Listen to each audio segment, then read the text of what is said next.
वंदेहम श्रीगुरु श्रीयुतपदकमलं श्रीगुरून् वैष्णवांश्च श्रीरूपं साग्रजातं सहागणरघुनाथान्वितं सजीवं साद्वैतं सावधूतं परिजनसहितं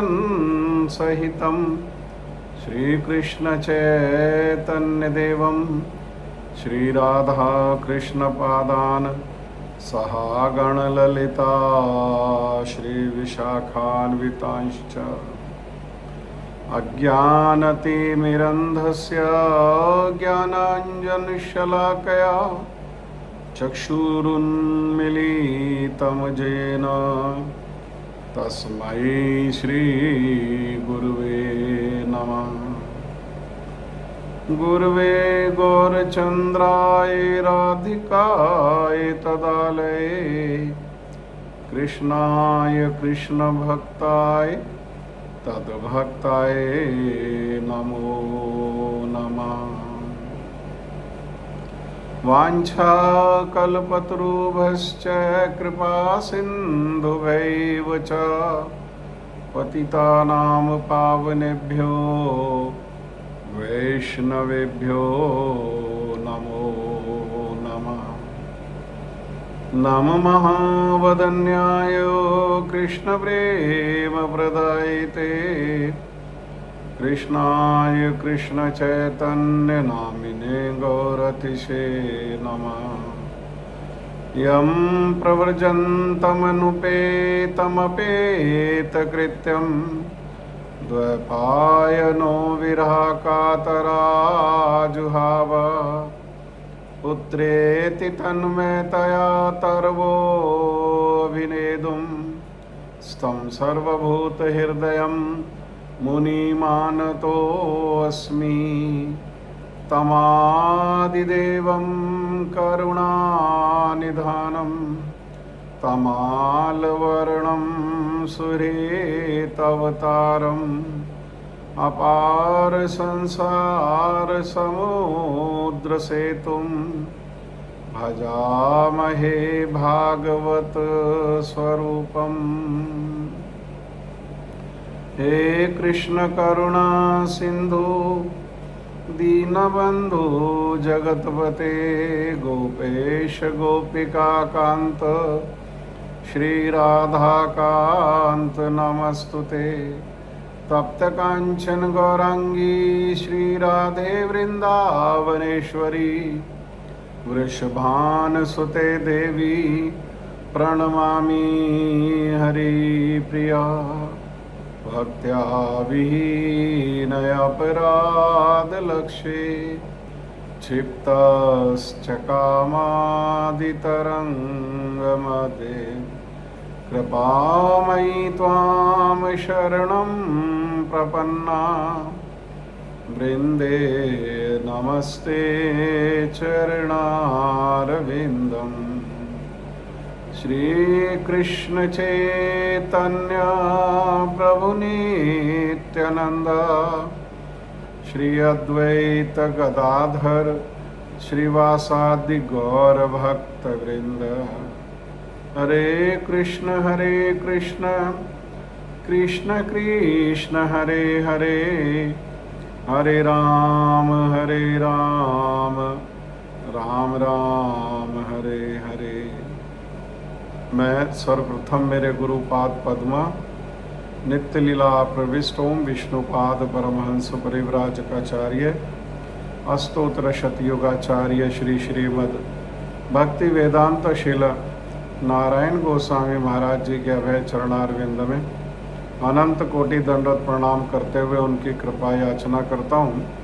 तदुपरांत नित्य लीला प्रविष्ट ओम विष्णुपाद स्तोत्र श्री श्रीमद् भक्ति वेदांत स्वामी महाराज शील प्रभुपाद जी के चरण सरोज में अनंत कोटि दंडवत प्रणाम। रूप अनुगा गुरु परंपरा के चरणों में अनंत कोटि दंडवत प्रणाम।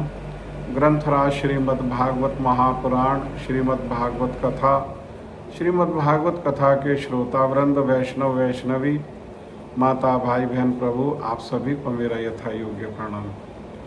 श्रीमद् भागवतम स्कंद 11 अध्याय 2 नव योगेंद्र से महाराज निमि की भेंट और श्लोक संख्या 34, श्लोक संख्या 34। श्लोक संख्या 34 में नवयोगेंद्र में जो कवि योगेंद्र हैं उन्होंने उत्तर देते हुए कहा इस श्लोक में, यवै भगवता प्रोक्ता उपाया हि आत्मलब्धये अज पुंसाम विदुषाम विद्धि भागवतान ही तान। उन्होंने उत्तर देते हुए कहा, जगत के जो जीव हैं वो कैसे हैं? वो अज्ञानी हैं, परंतु अज्ञानी होते हुए भी यदि वो भगवान के द्वारा बताए गया जो साधन है, भक्ति का जो साधन है, जो प्रेम का और सेवा का जो साधन है, अगर उसको कोई अज्ञानी व्यक्ति भी अपना लेता है और उस मार्ग पर चलता है, ज्ञान नहीं होते हुए भी, क्या ज्ञान नहीं होते हुए भी, वेद आदि का ज्ञान नहीं होते हुए भी अगर वो इस विधि को अपना करके और इस मार्ग पर चलता है, तो ऐसा अज्ञानी जीव भी भगवान को बड़ी सरलता से प्राप्त कर सकता है। ये भगवत भक्ति का मार्ग इतना चमत्कारी और इतना श्रेष्ठ है कि इसमें चल कर के इसके लिए किसी विशेष ज्ञान की आवश्यकता नहीं है। इसी श्लोक में ये सब बताया गया। भगवान ने जो विधि बताई है वो विधि क्या है? वो विधि है भागवत धर्म। भागवत धर्म अर्थात भक्ति। और इसी विधि, ये विधि भगवान की भक्ति है। इसी श्लोक में व्याख्या करते हुए हमारे भक्ति वेदांत स्वामी महाराज श्रील प्रभुपाद जी, श्रील गुरुदेव, अन्य आचार्य श्रील श्रीधर स्वामी, श्रील जीव गोस्वामी पाद, श्रील विश्वनाथ ठाकुर पाद जी यही बात को कहते हैं कि देखो अनेकों अनेक शास्त्र उपलब्ध हैं और उनमें एक जो शास्त्र है उस शास्त्र का नाम है मनु संहिता। ब्रह्मा जी के एक दिन में अनेकों मनु होते हैं, हर मनवंतर में एक मनु होते हैं और वो मनु क्या करते हैं? वो सृष्टि को प्रारंभ करते हैं, सृष्टि को बढ़ाते हैं।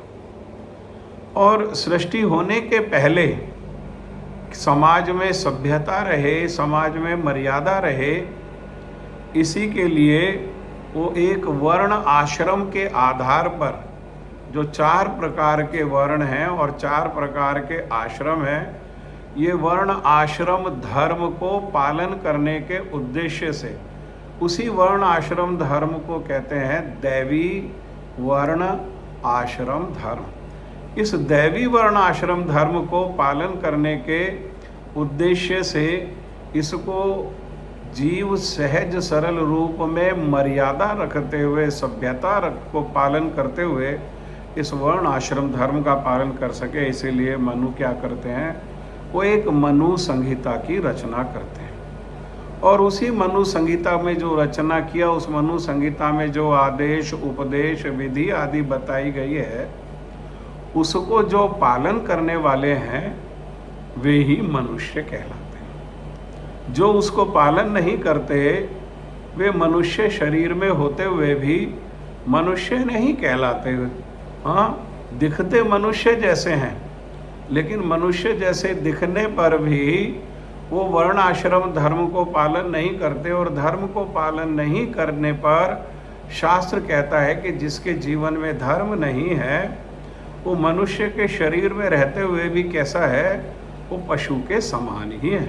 हाँ, तो वर्ण आश्रम धर्म को पालन किया जाता है, लेकिन वर्ण आश्रम धर्म को जो पालन किया जाता है, जो 4 प्रकार के वर्ण हैं, ब्राह्मण, क्षत्रिय, वैश्य और शूद्र, और 4 प्रकार के जो आश्रम हैं, ब्रह्मचर्य, गृहस्थ, वानप्रस्थ और सन्यास, इसको पालन करने का उद्देश्य क्या है? ये धर्म है।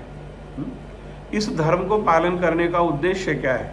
तो श्रीमद् भागवत के प्रारंभ में ही प्रथम स्कंद में बताया, धर्म स्वनुष्ठिता पुंसाम विश्वक से न कथा सुया ना उत्पादेद यदि रतिम श्रम एव ही केवलम।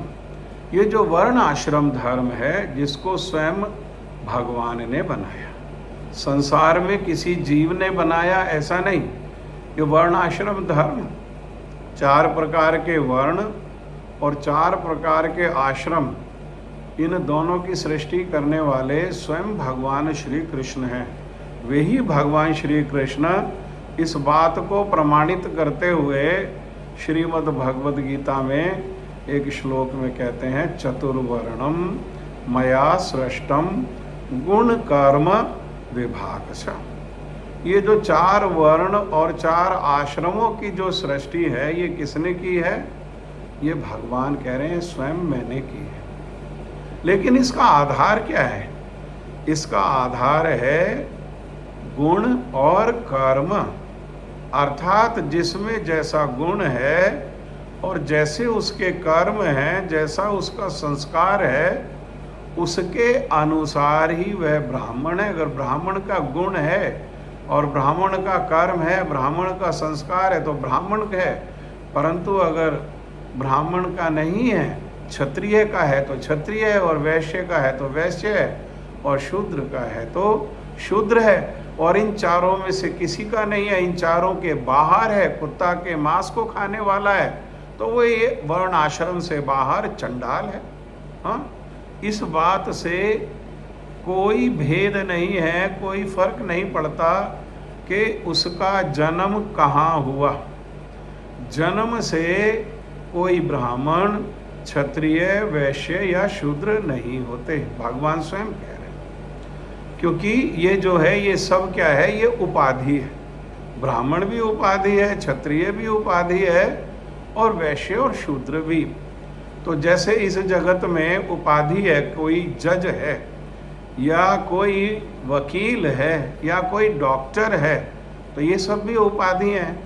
तो अब जज के घर में जन्म लेने से कोई जन्म लेते ही जज नहीं हो पाता है।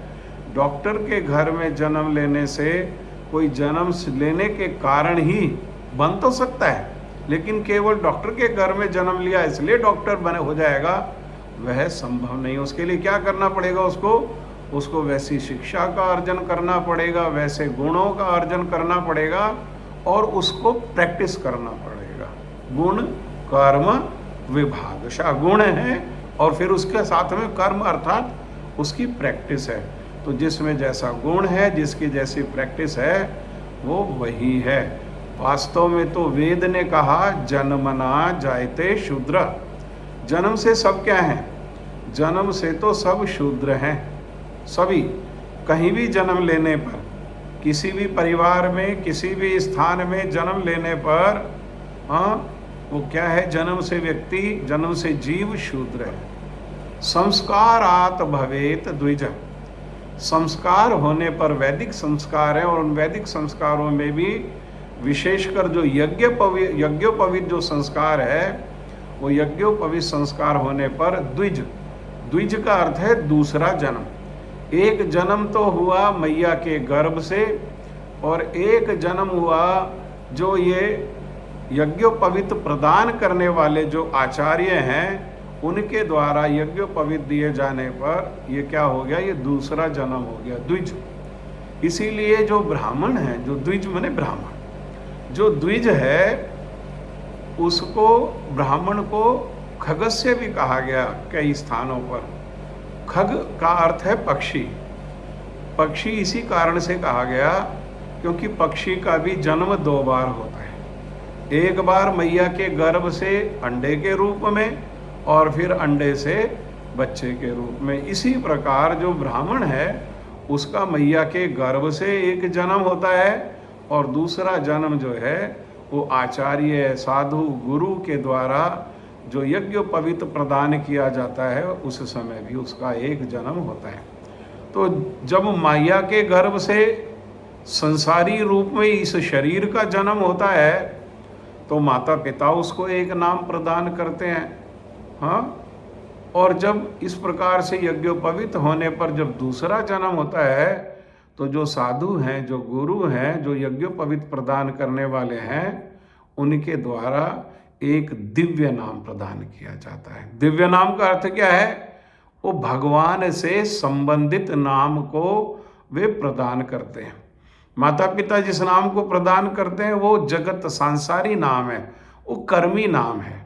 जो आचार्य लोग, साधु, जो गुरु जो प्रदान करते हैं यज्ञोपवीत होने पर, वो कैसा है? वो आध्यात्मिक नाम है। वो भगवान श्री कृष्ण से, भगवान श्री कृष्ण के अनेकों अवतार से, उनके रूप से, उनकी लीला से, उनके धाम से, उनके भक्तों से, उनके परिकरों से जो संबंधित, जो जुड़ा हुआ नाम है। जैसे हमारा नाम हमारे गुरुदेव ने, जब गुरुदेव ने यज्ञोपवीत प्रदान किया तो यज्ञोपवीत प्रदान करने पर उन्होंने नाम भी प्रदान किया, राधानाथ दास। श्रीमती राधा रानी के जो प्राण वल्लभ, जो ब्रजेंद्र नंदन श्याम सुंदर हैं, ऐसे श्री राधा श्याम सुंदर युगल किशोर के दास, सेवक। हाँ, और सेवा करना हमारा धर्म बताया उन्होंने।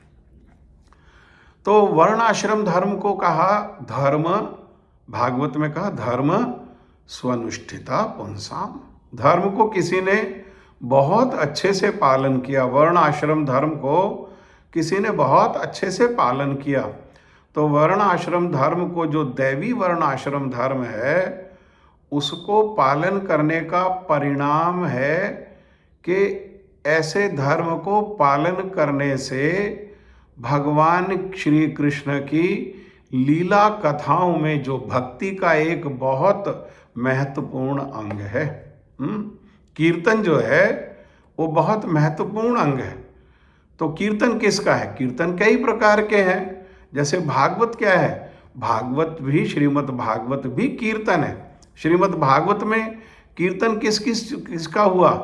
भगवान के सुंदर सुंदर नामों का कीर्तन हुआ, भगवान के सुंदर सुंदर रूप का कीर्तन है, भगवान की मधुर मधुर लीलाओं का कीर्तन है, भगवान के दिव्य वृंदावन धाम का, ब्रज का कीर्तन है इसमें भागवत में।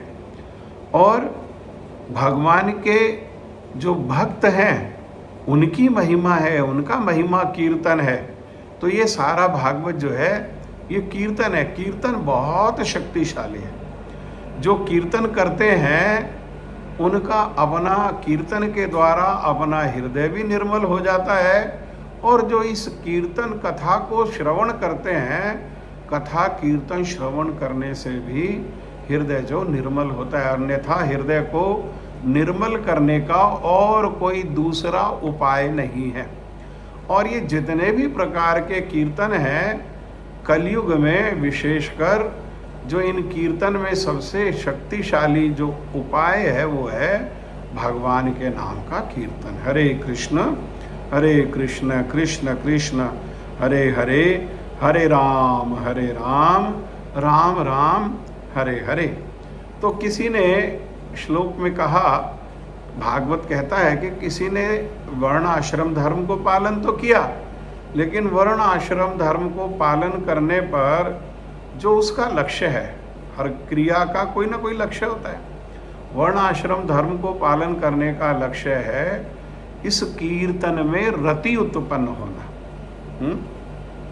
और परंतु अगर इस प्रकार का वर्ण आश्रम धर्म को पालन करने पर ये भगवान के कथा कीर्तन में अगर रति उत्पन्न नहीं हुई तो श्लोक कहता है ना उत्पादेद यदि रतिम। अगर रति उत्पन्न नहीं हुई किसमें? विश्वक से न कथा सुया। भगवान कृष्ण की लीला कथा में अगर रति उत्पन्न नहीं होती है और वर्ण आश्रम धर्म को पालन करता है बड़ी कठोरता से, बड़े मर्यादा पूर्वक, तो क्या कहा? तो ये जो वर्ण आश्रम धर्म को पालन किया और वर्ण आश्रम धर्म पालन करने पर भगवान की लीला कथा में अगर रति उत्पन्न नहीं हुई तो ये जितना भी वर्ण आश्रम धर्म को पालन किया ये क्या हो गया? ये केवल श्रम एव ही, केवलम, केवल श्रम। इसका कोई दिव्य सनातन आनंददायक कोई फल नहीं है। हाँ, कोई फल नहीं है।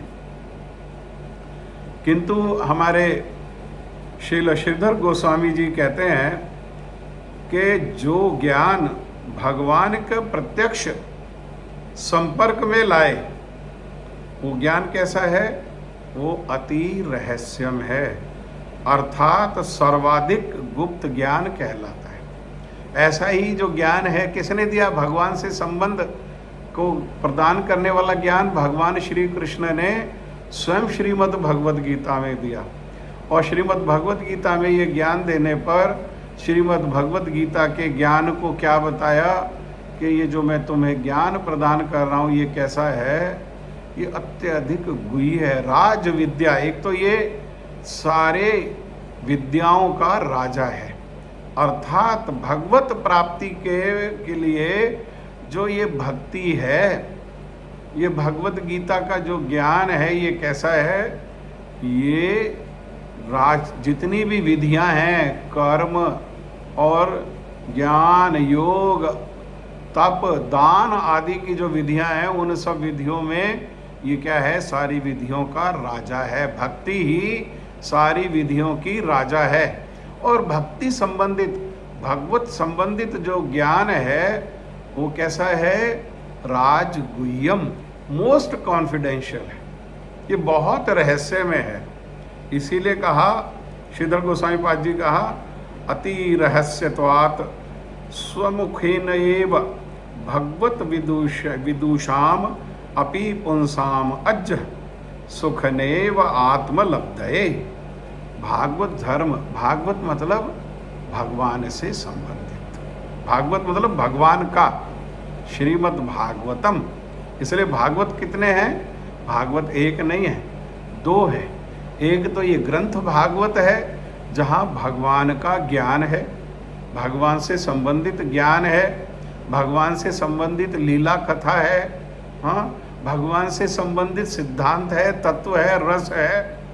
और दूसरा है भक्त भागवत, जो ये भागवत सिद्धांत है, जो भागवत रहस्य है, जो भागवत लीला है, जो सब कुछ अपने हृदय में, मन में और बुद्धि में जो लेकर के इस जगत में विचरण कर रहे हैं, वे कौन हैं?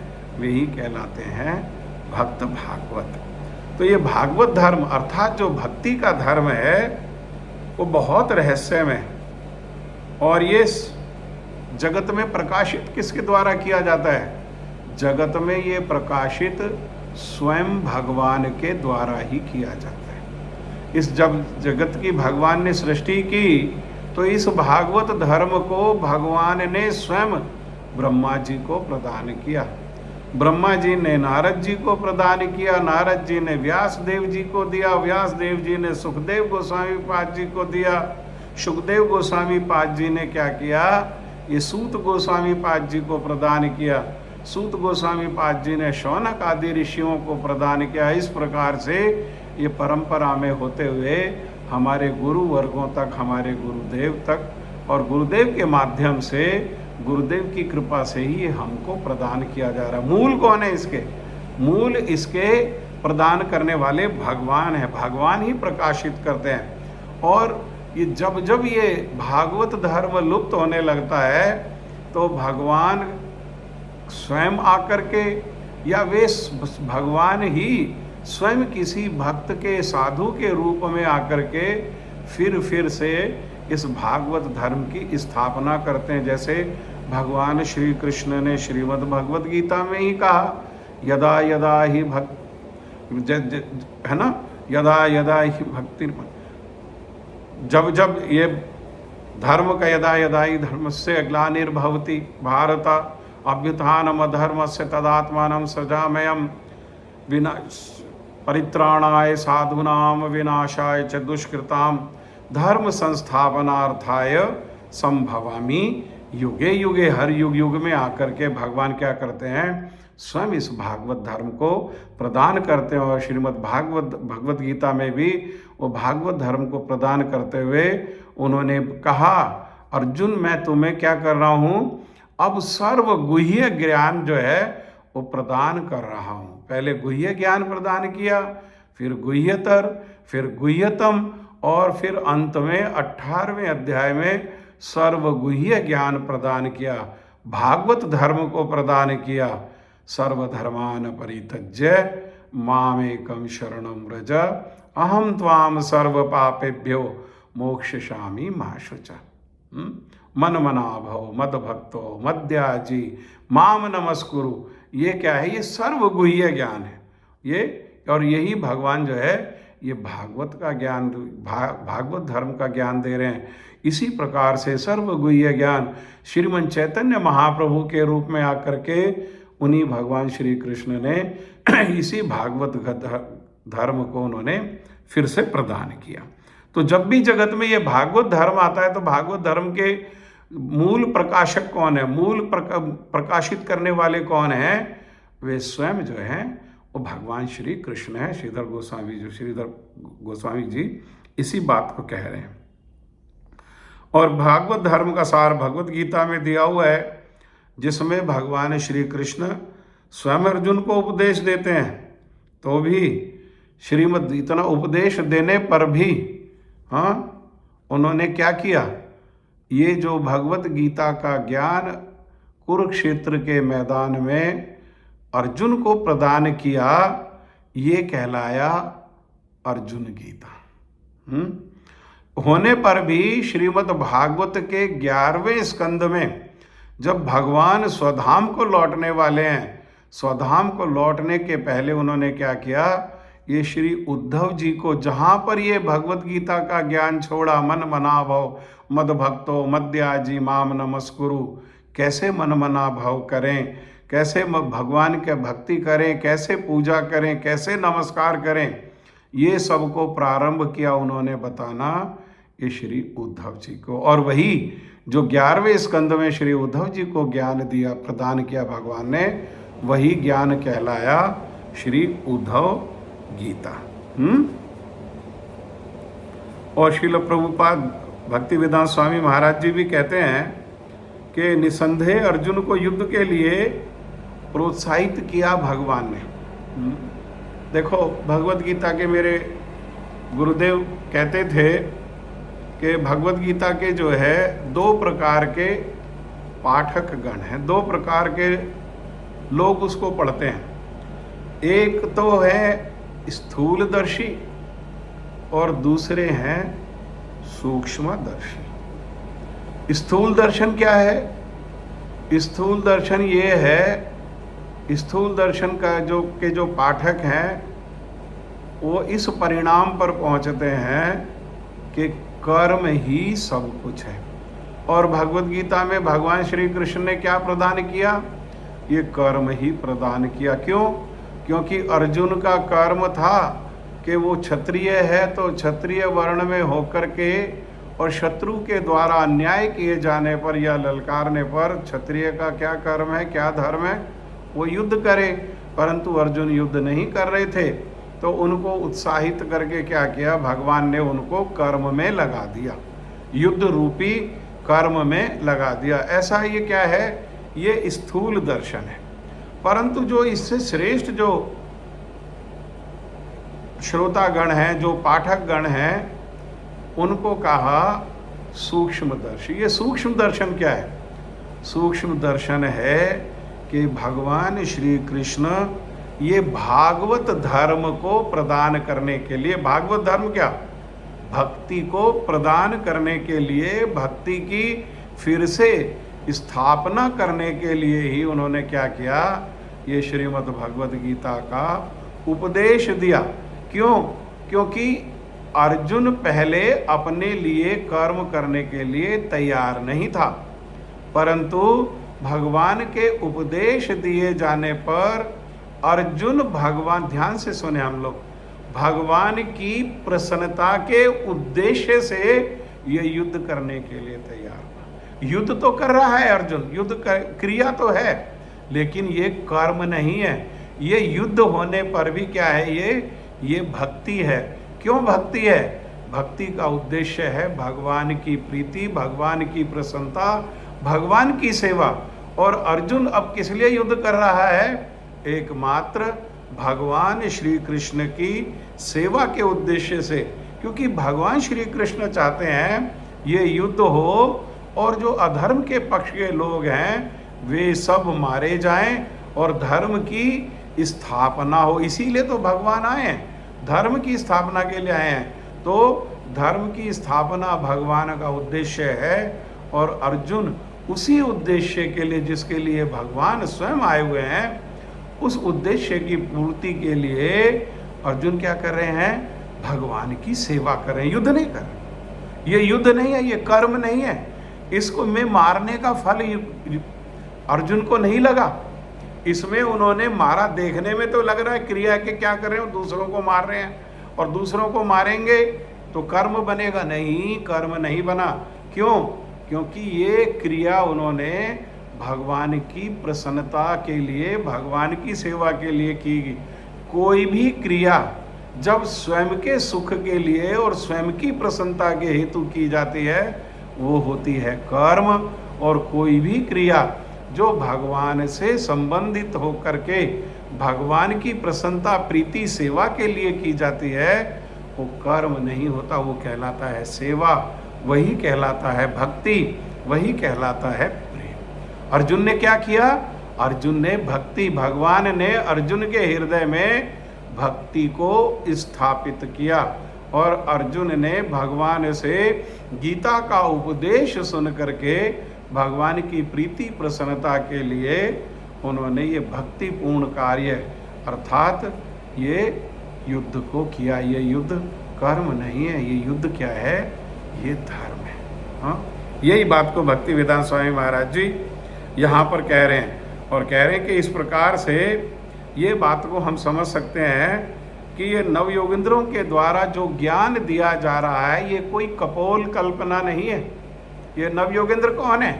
ये भगवान के भक्त हैं। हाँ, इसीलिए भक्तों के द्वारा जो भी ज्ञान दिया जाता है वो कैसा है? वो प्रमाणिक ज्ञान है। भगवत संबंधित होने के कारण कहाँ से प्राप्त किया गया ज्ञान? वो परंपरा से ज्ञान जो है, जिस प्रकार से अभी बताया, किस प्रकार से भगवान ने ब्रह्मा जी को, फिर नारद जी को, फिर आगे किस प्रकार से ये ज्ञान मिला। तो ये क्या है? ये प्रमाणिक ज्ञान है। ये ज्ञान के मूल प्रकाशक कौन है? ये ज्ञान को प्रकाश करने वाले भगवान हैं और भगवान के द्वारा ही कहा गया। इसीलिए ये जो ज्ञान को यहाँ पर ये नवयोगेंद्र प्रदान कर रहे हैं, ये कैसा ज्ञान है? ये प्रमाणिक ज्ञान है, कपोल कल्पना नहीं है। ये ज्ञान आचरणीय है, ये ज्ञान वंदनीय है, ये ज्ञान सम्मानित है, ये ज्ञान दिव्य है, ये ज्ञान भगवत संबंधी ज्ञान है। हाँ, इसके आगे फिर हम जो है इसी श्लोक की व्याख्या और आगे एक एक जो श्लोक है इसको हम लोग फिर क्रमशः पढ़ेंगे। हरे कृष्णा, दंडवत प्रणाम, बहुत बहुत आपका धन्यवाद।